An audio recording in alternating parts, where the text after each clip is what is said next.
Dr. Paulo Márcio já está aqui conosco. Olha só, o Dr. Paulo Márcio já está se preparando para entrar conosco para falar a respeito de uma questão que é bastante preocupante. Como nós podemos controlar essa pandemia aqui no nosso estado do Piauí? Dr. Paulo Márcio, muito obrigado por atender aqui a TV Cidade Verde. Boa tarde para o senhor. Bom, eu queria começar falando de um dos pontos. Dr. Paulo Márcio, vamos lembrar, representa os médicos aqui no estado do Piauí e traz para nós algumas informações sobre como é que está esse trabalho, como é que ele observa esse trabalho de controle da pandemia aqui no estado. Dr. Paulo Márcio, o que é que mais preocupa o senhor nesse momento? Quais são as medidas mais urgentes que nós devemos tomar para manter baixo os índices de infecções? Perfeito. A principal medida, sem dúvida alguma, é o isolamento social e as medidas de precauções individuais. O isolamento social está sendo conduzido hoje. O governador do estado baixou um decreto estendendo o prazo de quarentena para 30 de abril, e isto é muito positivo para o Piauí, porque está cientificamente comprovado que a população que se isola, a população que permanece em casa, do ponto de vista prático, vive mais, adoece menos. E como esse vírus tem uma capacidade de contágio extraordinária, ou seja, ele se dissemina muito rapidamente, o que acontece é que muitas pessoas vão precisar do sistema de saúde juntas ao mesmo tempo. E serviço de saúde do mundo nenhum conseguiu dar conta. Nem na Alemanha, nem na Itália, nem na Espanha, nem nos Estados Unidos. E o nosso também não dará. Portanto, as medidas que têm realmente servido e ajudado a mudar a história de vida é, sem dúvida, o isolamento social. Agora, tem pessoas que têm muito risco para desenvolver a doença. Ontem, os dados brasileiros. Qual brasileiro que está morrendo com essa doença? 90% dos brasileiros que morreram com essa doença têm mais de 90% deles tem mais de 60 anos. E 84% deles tem um dos seguintes fatores de risco, a saber, pressão alta, diabetes, doença do pulmão, seja tabagismo antigo, atual ou asma, insuficiência cardíaca, tem mais de 60 anos ou tem alguma comorbidade que baixa a imunidade. Câncer, imunossupressão, uso de alguns remédios que baixam a imunidade, como, por exemplo, corticoide. O brasileiro realmente que teve óbito nesses 136 casos registrados até ontem, né, foram pacientes com esse fator de risco. Portanto, se você que está me assistindo tem em casa algum ente querido que tem esse fator de risco, cuide bem dele. E a maneira de cuidar bem é isolá-lo socialmente até que a coisa se equacione. Nós vamos vencer, viu, Alivaldo? Nós vamos vencer essa virose, eu não tenho a menor dúvida disso. Os avanços tecnológicos no que se refere a produzir uma vacina e de conseguir efetivamente um remédio que mate esse vírus está próximo. Os esforços do mundo inteiro para conseguir essa solução está cada vez mais próximo, mas com um detalhe: o remédio, a vacina, só vai servir para quem estiver vivo. Portanto, cuidem-se. Dr. Paulo Márcio, boa tarde, parabéns por suas opiniões sempre muito fundamentadas. Eu perguntaria, doutor Paulo, em relação ao coronavírus e a proximidade do Piauí com o estado do Ceará. O estado do Ceará tem registrado muitos casos. Autoridades, população de uma maneira geral. Essa proximidade com o Piauí é um fator de preocupação? Como é que o senhor situa, assim, geograficamente, o estado do Piauí e o do Ceará integrado ou pertinho de uma região com tantas ocorrências? Perfeito. Vamos para os números, né?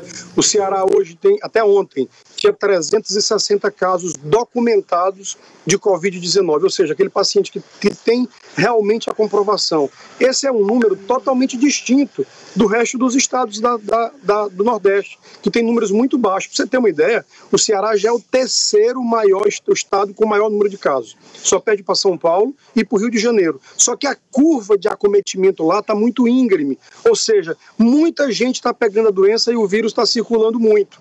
E historicamente, tanto do ponto de vista cultural quanto do ponto de vista comercial, há um estreitamento do relacionamento entre o piauiense e o cearense.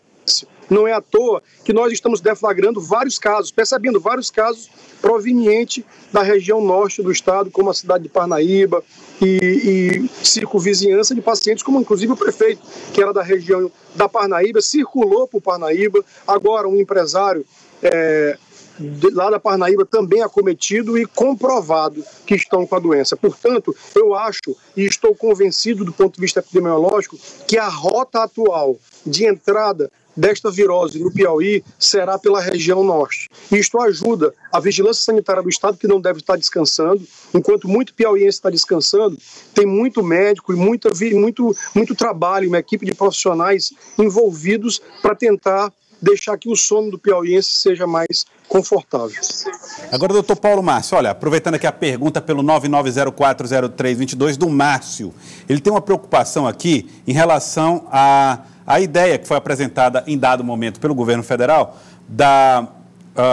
como é que chama aqui, ele explica aqui, de isolamento só do grupo de risco. Mas isso tem um nome, parece que isolamento vertical. Vertical, isolar só o grupo de risco. Perfeito. Isso funciona, não? Perfeito. Vamos esclarecer isso. O isolamento horizontal é como está acontecendo aqui no Piauí.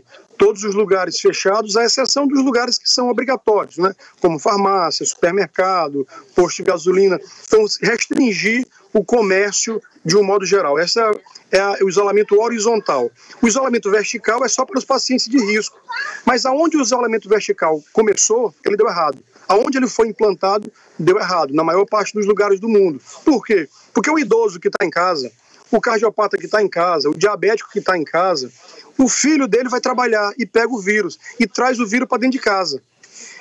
O neto que vai para a escola e pega o vírus na escola e traz para dentro de casa. Os lugares, e o modelo disso foi Milão. O prefeito de Milão, há 30 dias atrás, foi para a televisão e disse assim, olha, Milão não para.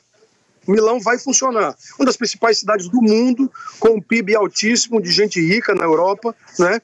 Um mês depois, esse mesmo prefeito foi para a televisão e disse assim, desculpa, eu errei. A minha decisão matou muita gente. E agora o isolamento é completo. Portanto, a gente deve aprender com o erro dos outros e agora, com essa doença, aprender, lamentavelmente, com o sofrimento dos outros. Isto é importante pontuar e isto é importante a gente estar firme. A Associação Piauiense de Medicina, a AMB Piauí, que eu represento como presidente, está pronta para orientar e está do lado da população nesse momento de travessia. O Dr. Paulo segue conosco, nós vamos apenas exibir aqui as informações do decreto do governador a que fez referência o Dr. Paulo e nós vamos trazer as opiniões de Elivaldo Barbosa e do Dr. Paulo Márcio aqui no Jornal do Piauí. O governador anunciou as novas medidas agora, manutenção dos serviços básicos, prorrogação dos descontos do IPVA até o final de maio, o funcionamento de bancos, lotéricas e casas de microcréditos também estão mantidos com o novo decreto que o governador editou agora há pouco, a ampliação dos leitos de UTI no interior do estado do Piauí, manutenção de fiscalização das dívidas estaduais, chamando a atenção para aquilo que o Dr. Paulo acabou de falar, 140 novos respiradores à disposição do estado, Ginásio Verdão como hospital de campanha até 10 dias. Próximos 10 dias aí, então. Né? 10 dias para que o Verdão vire hospital de campanha. Vale refeição para 77 mil alunos na rede estadual de ensino. Decreto válido para todos os municípios do estado. E aqui reforça que as decisões em contrário, né, Elivaldo, podem ser até consideradas desrespeito a este decreto. Vamos ver aqui se tem mais algumas... e é isso, pronto, tá aí, são essas questões. Vamos lá. Doutor Paulo, vamos começar falando a respeito da importância dos respiradores. O governador, no decreto, falou a respeito dos novos 140 respiradores. Qual é a importância desses respiradores em um eventual tratamento? Perfeito. O decreto de hoje, ele vem em acordo, ele vem em encontro, ele vem em consonância com alguns decretos que também foram publicados de ontem para hoje. O presidente dos Estados Unidos, Donald Trump, publicou ontem que os Estados Unidos inteiro também estará de quarentena até o dia 30 de abril. E hoje, no início da manhã, o presidente da Rússia declarou que a Rússia inteira está de porteira fechada, todas as fronteiras estão fechadas e mais ainda, né, que a Moscou também está totalmente isolado, com portas fechadas e de quarentena para a população, inclusive com a força de polícia na rua, garantindo essa segurança. Agora, em relação aos ventiladores, é importante que você que me assiste tenha essa informação. O problema desse vírus é que ele ataca o pulmão da pessoa. em uma pequena percentual de pacientes, graças a Deus, de 5 a 10% dos pacientes, ele dá uma pneumonia. Só que é uma pneumonia diferente das outras, é uma pneumonia que leva a uma fibrose do pulmão. O que é isso, doutor Paulo? Fica duro o pulmão. Em vez de ser uma borrachinha mole e flexível, ele vira uma borracha dura, como se estivesse exposta no sol, que não funciona. E aí a pessoa tem uma falta de ar enorme, que não consegue respirar sozinho. Ele só vai conseguir respirar através de um ventilador mecânico, um aparelho que vai fazer momentaneamente a função do pulmão. Mas não é apenas um ventilador, não é apenas um aparelho que a gente bota na tomada e acabou. É uma equipe médica. Ela precisa, aquele ventilador, ele é associado a uma conduta de vários profissionais, que inclui nutricionista, fisioterapeuta, auxiliar de enfermagem, enfermeiros e médicos. Essa equipe de profissionais faz os cuidados de UTI, cujo aparelho-chefe é aquele que substitui o pulmão, até que o pulmão da pessoa vai desinflamando e readquire a capacidade de respirar sozinho. Lá na China, onde nós aprendemos primeiro, em média, os pacientes demoraram em torno de 18 a 20 dias respirando nesses aparelhos. É claro que um indivíduo mais jovem precisa de menos tempo, mas aqueles indivíduos mais velhos e com fatores de risco dependem de 3 semanas para desinflamar o pulmão. E aí, vamos para leitos de UTI. O Brasil hoje tem 50 mil leitos de UTI, uma população de mais de 200 milhões de habitantes. O Nordeste tem 30% da população, mas só tem 16% dos ventiladores, 16% dos leitos de UTI. A situação do Nordeste ela é mais crítica, né? Os governos estão lançando mão de estruturas financeiras para tentar amparar a população.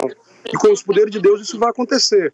Por outro lado, até isto acontecer, até que os serviços de saúde estejam devidamente preparados para receber a população, é preciso que você esteja em casa, evitando de se contaminar.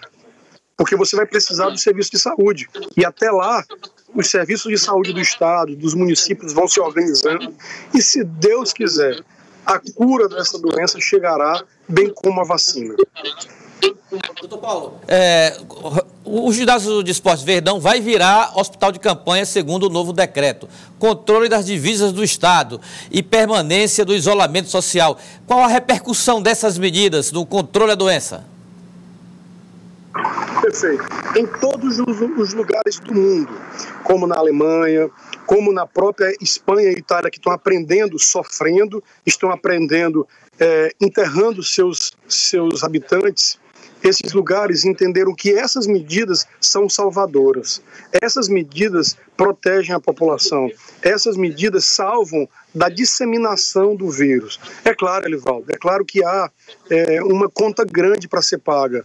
Há empresas, há empregos, há uma crise econômica por trás disso tudo. Agora, é preciso estar vivo, é preciso ter saúde para poder recomeçar.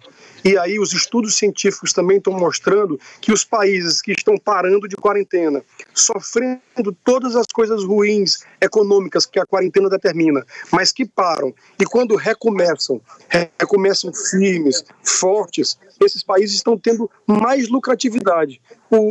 A crise lá é menor, dura menos. Agora, quando você começa a liberar alguma coisa, começa a liberar um comércio, libera um tipo de circulação de gente, aí começa a ter o caos na saúde, paralisa aquele lugar de novo, mais tempo todo mundo parado, aí vira aquela ferida crônica que sofre duplamente.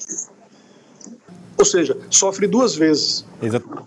Para finalizar, doutor Paulo Márcio, para a gente ajudar o telespectador, fumantes e cardíacos fazem parte do grupo de risco? Por quê? Perfeito. Então, essa doença, nos pacientes que são graves, 80% a 90% dos pacientes têm uma evolução boa, até como uma gripe comum.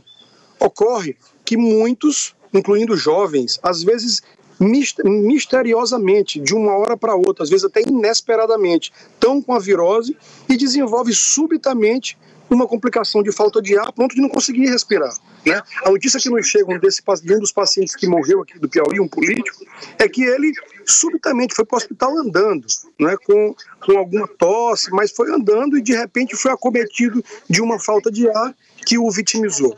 né? Então, nesse sentido, é de fundamental importância que esses pacientes que têm esse fator de risco para a doença se cuidem e se evitem essa circulação, porque podem se contaminar.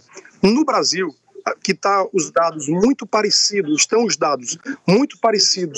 os dados do mundo, aqui no Brasil, os primeiros casos, 84% dos pacientes que lamentavelmente morreram tinham um desses fatores de riscos, que são 6: diabetes, pressão alta, doença do pulmão, doença cardíaca, alguma imunossupressão, câncer, AIDS ou alguma doença imunológica como lúpus, uso de corticoide para alguma outra doença que é um remédio que baixa a imunidade, e ter mais de 60 anos. Na China, por exemplo, não era só o vozinho que evoluiu ruim, o vovozinho de 80 anos. No estudo chinês de 1.099 pacientes totalmente documentados, 51 anos, Elivaldo, teve uma evolução já diferente. Um homem e uma mulher jovem, com 51 anos. Portanto, a gente está aprendendo, nós todos médicos, os médicos do mundo inteiro estão aprendendo com essa doença nova, séria e que exige um enfrentamento conjunto. O Papa Francisco anteontem disse que só há um jeito da gente sair desse barco, né? Só há um jeito da gente sair dessa tempestade, juntos. Final 27. Tá certo, quero agradecer ao senhor, doutor Paulo, obrigado pelas informações, obrigado por nos atender gentilmente através do Skype, através desse recurso de tecnologia, doutor Paulo Márcio. Muito obrigado mais uma vez.